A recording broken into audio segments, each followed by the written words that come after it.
appears that banks are currently bogged down with debts that threaten the ability to meet obligations to customers who have deposited money with them.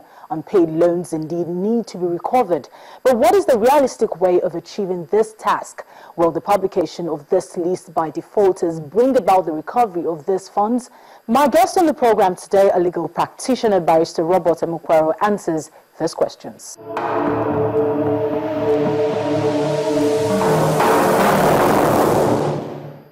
First of all, I want to know, in past weeks, there have been a list of debtors published by banks in the pages of the national dailies. Are there legal issues that could arise as a result of this publication? Yes, I believe that the principal legal issue that will most certainly arise will revolve around the issue of the duty of confidentiality that the banks owe to their customers.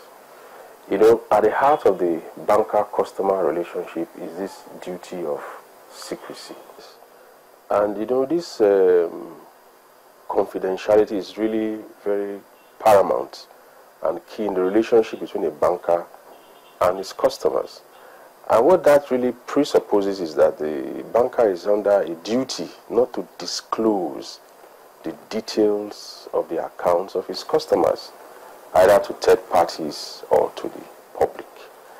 And where the bank fails or breaches this duty, of course the customer is entitled to sue for a breach of this duty of confidentiality. And there are cases where bank customers have successfully sued the bank for the breach of this duty of confidentiality or the duty of secrecy. Now, the duty is not an absolute duty. The bank is not an absolute duty to, it is not on an absolute duty to keep this secret. There are exceptions.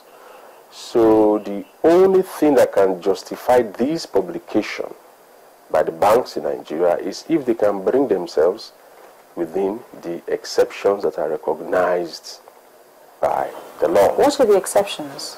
Well, one of them is if the bank is under compulsion of law to disclose, if it is in the interests of the public for the bank to disclose, and if the interest of the bank itself requires them to disclose. That's the third one. And the last one is that if it is disclosed pursuant to the express or the implied consent of the bank customer. Of course, you can easily eliminate the last one for most of these, for the publications done recently. It does not appear that any of the customers consented or agreed to these disclosures being made either expressly or by consent. And then the other three that deals with under compulsion of law. Since the bank appeared to have acted pursuant to the directive of the Central Bank of Nigeria, I think it will take some close scrutiny to see whether the CBN, either under the provisions of the Bank and Other Financial Institutions Act, or under the CBN Act itself, has any such powers to compel banks to disclose details of their customers' accounts. I doubt that very much.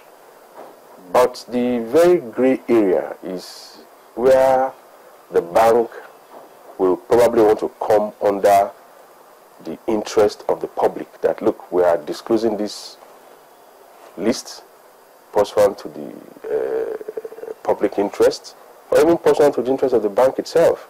You know, this is a bit of a nebulous area where it is not entirely very clear whether or not the bank can do it within these circumstances. Because the question must be asked, what is the interest of the public in all of this, in disclosing the details of the accounts of their customers?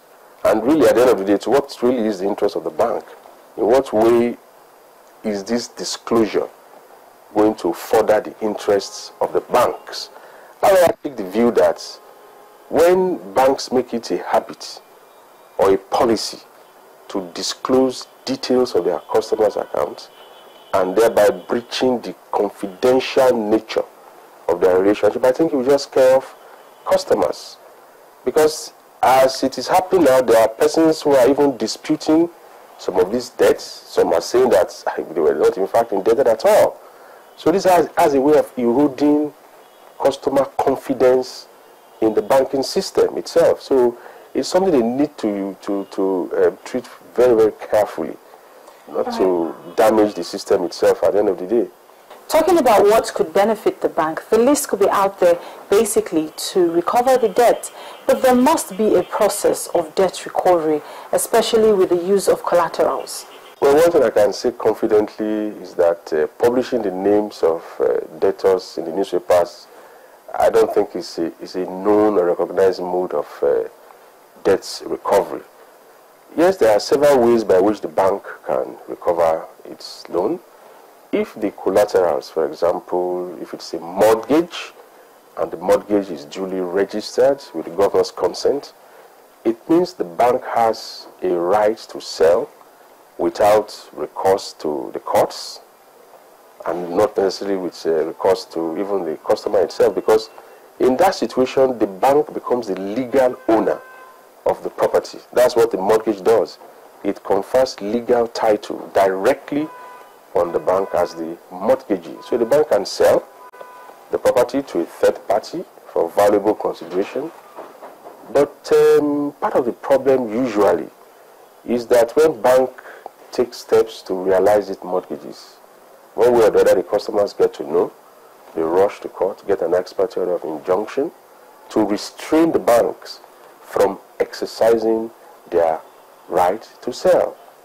And that case can drag on indefinitely, and then the bank finds itself in a position where the only viable means of debt recovery, which is usually the collateral, because where an account has reached a point where it is no longer being serviced, monies are no longer being paid into it, the only thing the bank can fall back on are these mortgages, the collaterals they have. Now when you now place another clog of litigation on the collateral itself, of course maybe it is some of these things that push the banks to desperate actions, because that's the only way I can consider this publication is a desperate action by the banks to get their money back. Desperate actions to recover the monies back. That means the facilities must have expired. Ordinarily, yes, the loans ought to have expired, because a facility that is still that has not expired, I don't think the bank should take such measures against any such customer who still has a subsisting facility that the time has not come in and they have not taken any steps to call it in. Because usually the banks do have a right, even if you have a facility that will expire in 2016, there are usually provisions that allow the banks to call in the facility even before expiry.